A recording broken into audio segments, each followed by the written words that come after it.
Salut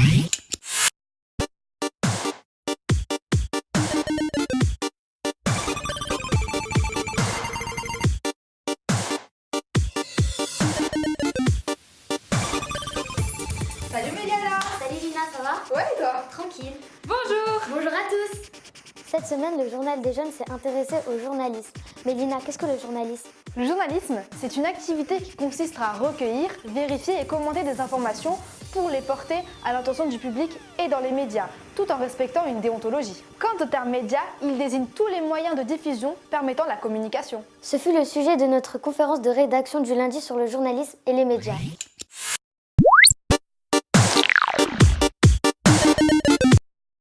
Le thème du jour, les médias, le journalisme. Et est-ce que vous avez une idée de ce que c'est? Alors, déjà, le journalisme, c'est une forme d'expression. On se sert du journalisme pour exprimer quelque chose. Ça permet de s'informer sur ce qui se passe autour de nous, ce qui se passe rien que dans la ville de Metz, ou même en France, comme elle a dit, ou en Europe, dans le monde entier, pour ne pas être dépourvu de connaissances sur le monde actuel. Le journalisme permet de rester dans l'actualité. Et aussi, il ne faut pas oublier qu'il y a des journalistes professionnels et amateurs. Donc en fait, il ne faut pas se fier à tout ce qu'on dit. Par rapport à ce qu'il disait, il y a aussi les moyens du journaliste. Enfin, je veux dire, un journaliste professionnel, il aura plus de moyens, plus d'argent, par exemple, pour aller chercher les informations plus loin, comme dans une autre région ou des choses comme ça. Alors qu'un journaliste amateur, il aura moins de facilité à faire ce genre de choses. Ce que je voulais dire avant, c'était par rapport aux médias qui servent aussi à donner notre opinion, en fait. Je pense que le journalisme, c'est surtout fait pour s'exprimer, dire ce qu'on pense. Puis il y a aussi des gens qui débattent autour du journalisme, comme le plateau du journalisme à la télé, où des fois on voit des hommes politiques. Juste, on ne peut pas faire confiance à n'importe quel média, parce que par exemple, si on fait confiance à Internet, ça peut être dangereux, parce que sur Internet, n'importe qui peut écrire n'importe quoi. Et du coup, par exemple, sur les réseaux sociaux, si on prend Facebook, on peut rapidement être pris en panique, alors que c'est pas vrai, c'est juste quelqu'un qui a voulu faire une blague peut-être. Et ça peut alerter des gens sans que c'est réellement l'intérêt derrière. C'est un peu comme quand il y a eu ce journaliste en Russie, j'ai plus son nom, qui a fait semblant d'être mort, que ça a créé une vague d'indignation, que tout le monde l'a relayé, alors qu'en fait c'était pas vrai. Aujourd'hui on vit dans un monde limite, on peut dire connecté, parce que tout le monde sait tout ce qui se passe, personne n'est au courant de... Enfin, à moins qu'on vive dans une grotte, on sait forcément ce qui se passe. Intéressant! L'équipe a eu l'opportunité de s'initier au montage et aux 5 questions de référence. Qui, quoi, où, comment, quand et pourquoi, encore appelées les 5 W. Est-ce que vous avez remarqué quel type de sujet chaque chaîne traitait un petit peu?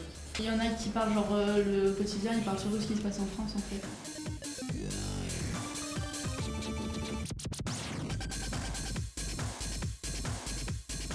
On a regardé tout à l'heure, vous l'avez remarqué, les gens dans le journal, ils disent pas tous les sujets en vrac, ils mettent par ordre d'importance.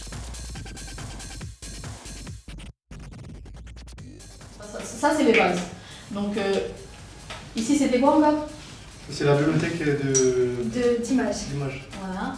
Ici Tourner par exemple, on va dire. Hop, là? Oui. Ensuite. Alors, il faut pas qu'il y ait du reportage. Ah là là! Maintenant, c'est qui les vrais journalistes? C'est l'équipe du Journal des jeunes. Cette semaine, notre équipe s'est rendue à la place de la République pour poser des questions aux Messins sur les informations données par les journalistes et les médias. Alors, pensez-vous que tout le monde a accès à l'information? Normalement, tout le monde devrait avoir accès à l'information avec les médias actuels, etc. quoi. Non, pas tout le monde, parce que après, moi, j'y ai pas accès à l'information. Je pense que l'accès n'est pas égal pour tout le monde, mais je pense qu'on n'est pas dans le pire des états possibles. Potentiellement oui, puisque avec Internet, on peut avoir accès à beaucoup d'informations, mais ce n'est pas forcément des informations de qualité. Parce que ça dépend au départ du régime politique du pays. Dans une démocratie, on a beaucoup plus facilement accès à l'information. Beaucoup de personnes ont des smartphones. Tout le monde a accès aux informations avec le net, les journaux, la télé. Je sais pas, tout le monde a Internet, tout le monde peut lire des livres et tout. Enfin, tout le monde a accès à l'information. Aujourd'hui, quand vous ouvrez Google, vous avez déjà une page d'information. Donc même si on n'a pas envie, je crois qu'on a plein d'infos qui viennent à nous. Ceux qui sont à la rue n'ont pas de télé.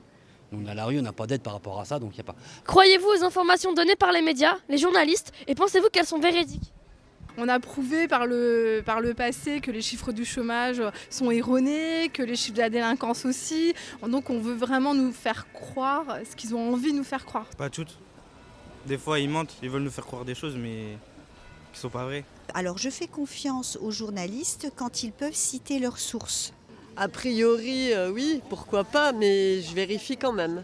Donc je crois plutôt au journalisme d'investigation et au journalisme d'enquête.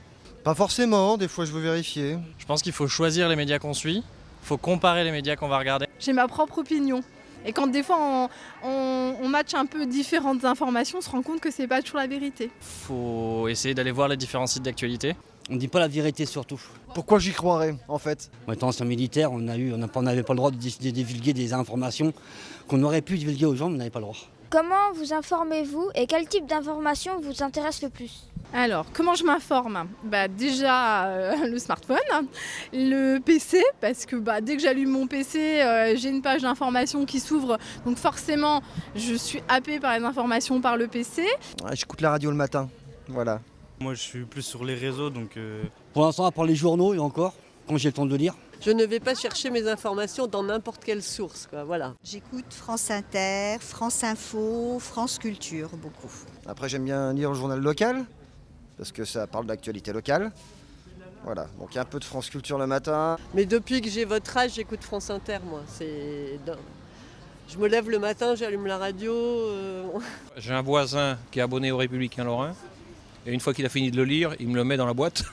Ce qui m'intéresse, moi il y a plein de choses qui m'intéressent, l'économie, les infos locales. En France, je vais plus avoir des petits bouts d'articles qui vont m'arriver. Je fais pas le travail très bien, pour être très honnête. La situation dans le monde, la situation sur certains continents, l'élection de nouveaux chefs d'État. Genre, ce qui m'intéresse le plus, c'est le sport, tout ça, donc... Le style américain, je vais aller chercher peut-être un peu plus profondément les articles pour les questions qui me questionnent. Quand un sujet m'intéresse, je vais chercher plus loin, plutôt dans la presse écrite. Si, j'irai voir par exemple Borny Buzz, pourquoi pas, mais je vais pas voir n'importe quoi, voilà. Très bonne journée et puis bon courage à vous. Et félicitations pour votre boulot. Ah là là, merci à tous les médecins qui sont là pour répondre à nos questions. Ce mercredi, l'équipe du Petit Journal s'est rendue à Via Mirabel pour une visite des locaux et une interview du directeur. Nous allons passer à notre envoyé spécial Amadou. Amadou, tu me reçois? Amadou, tu m'entends? T'es là? Oui, je te reçois 5 sur 5. Nous sommes actuellement à Mirabel TV où nous allons rencontrer le directeur. Il va nous faire une visite des locaux. Ils sont déjà à l'intérieur. Alors, suivez-moi.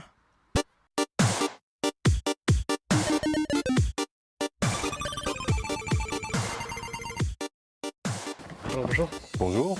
Alors, pour commencer, pourriez-vous vous présenter?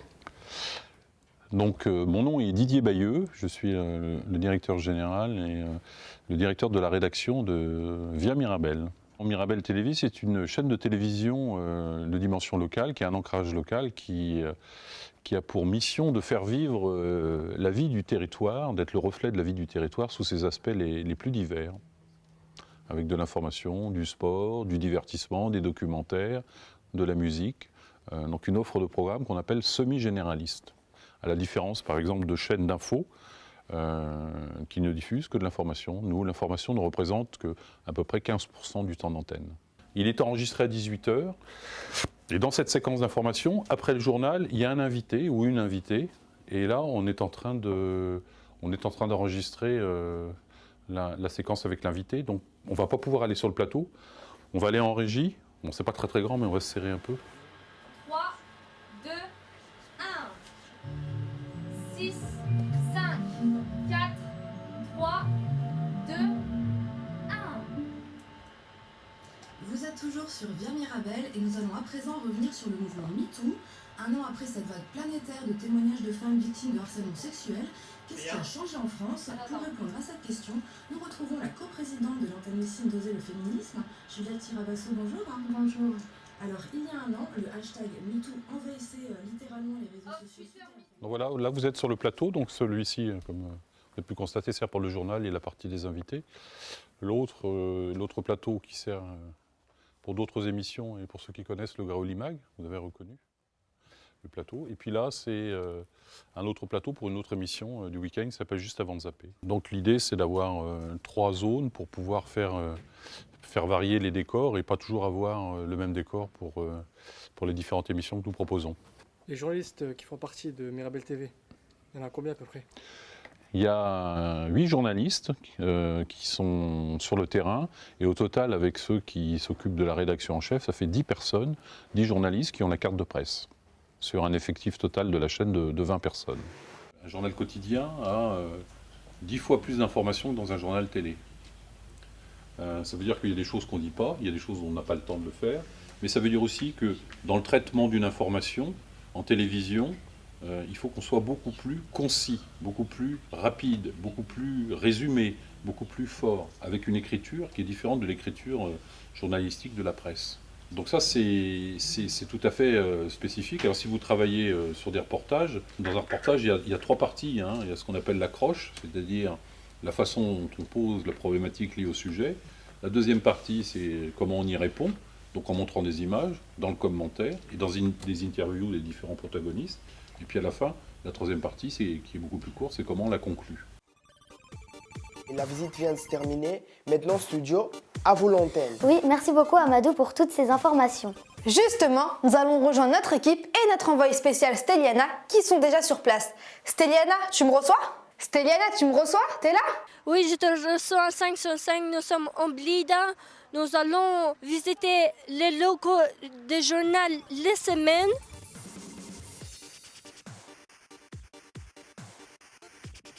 L'entreprise qui a été créée il y a 13 ans, en 2005. Nous sommes 19 personnes, voilà, dont une douzaine ici, 12, 13, un peu plus même, 13, 14 ici à Metz et le reste à Nancy. Est-ce que vous faites des pubs? Alors il y a de la publicité, hein. Ça par exemple, même là, ça c'est de la publicité, hein, en bas là. C'est c'est une entreprise qui fabrique des placards, qui passe de la pub. Il est rémunéré pour ça? Et là, ils nous payent, effectivement, celle-là aussi. Lorsque les articles sont rédigés, ensuite on les maquette, on les met sur une maquette. Et c'est le travail notamment de Fabien, venez rapprochez-vous. Donc Fabien reçoit l'article comme ça, du journaliste, c'est le journaliste qui écrit comme ça. Et le job de Fabien, c'est de transformer ça. Les titres, les chapeaux, les différents éléments qui vont... Et il transforme ça pour que ce soit comme ça. En version numérique, on a aussi une maquette qu'on décide à l'avance et qui nous, là, dans ce cas précis, est codée par un développeur. Et en fait, comme des blocs qui sont créés en papier, on les dédouble ici. On conçoit en fait toute la newsletter à partir de Word, etc. Et ça, c'est fait par des développeurs. Bonjour, vous pouvez présenter. Béatrice Vautrin, responsable publicité, journal La Semaine. En quoi consiste votre métier? Je suis donc responsable publicité, ça veut dire que j'organise au mieux la publicité sur toute l'année. On a 51 semaines de parution. On a l'hebdomadaire qui sort toutes les semaines sur 51 semaines. On a les suppléments qui sont des magazines très spécifiques sur des thèmes très spécifiques. Et donc l'idée, c'est pas de commercialiser toute la publicité parce que nous sommes plusieurs. Il y a le directeur du développement, il y a moi-même et il y a ma collègue à Nancy qui ramenons de la publicité. Donc c'est d'essayer de la répartir de la façon la plus cohérente possible pour qu'il n'y ait pas des semaines remplies à outrance de publicité et d'autres semaines très peu remplies. Est-ce que votre métier vous intéresse? La publicité, c'est plutôt, on va dire, fun. Ça a un côté ludique. On remplit des cases avec des visuels. Donc c'est plutôt agréable comme métier. Les gens qui veulent bien nous confier leur argent nous font énormément confiance. Donc je suis ravie de pouvoir être l'intermédiaire de leur confiance avant que le journal ne sorte et qu'ils voient le résultat. Je respecte tous les annonceurs, quels qu'ils soient, qui me donnent 100 €, qui m'en donnent 10 000. Et c'est ça qui est intéressant. C'est ce rapport au budget, mais de façon respectueuse et ludique. Merci beaucoup. Mais je vous en prie. Quelles études avez-vous dû faire pour devenir journaliste? J'ai fait une école de journalisme sur Paris. Et c'est comme ça donc, j'ai eu un diplôme d'école de journalisme et que j'ai été embauché dans les premières entreprises de presse il y a de ça un bout de temps. Quelle qualité faut-il avoir pour devenir journaliste? Il faut être curieux, très curieux, et il faut être rigoureux. Il faut aimer vivre dans l'environnement dans lequel on vit, aimer les gens et avoir envie d'aller à leur rencontre. Si une affaire quelconque touche un de vos partenaires publicitaires, pensez-vous que le journal pourrait écrire un article en étant neutre? Oui, on peut. Il faut le faire sérieusement, il faut en parler avec lui, il faut en parler avec tout le monde, mais on peut, faut pas refuser. Quelle partie de votre métier préférez-vous? La partie que je préfère, c'est les conférences de rédaction. Parce que je trouve que c'est très intéressant, c'est là qu'on fait des choix, c'est là qu'on réfléchit tous ensemble, et c'est là qu'on imagine ce que liront les lecteurs la semaine d'après. Maintenant, studio à vos antennes. Cette semaine a été très intéressante et très riche en informations. C'est la fin de l'épisode. Merci d'avoir regardé jusqu'à la fin. N'oubliez pas de liker, partager et commenter. Et surtout, abonnez-vous. À très vite pour un nouvel épisode. Ciao. Ciao.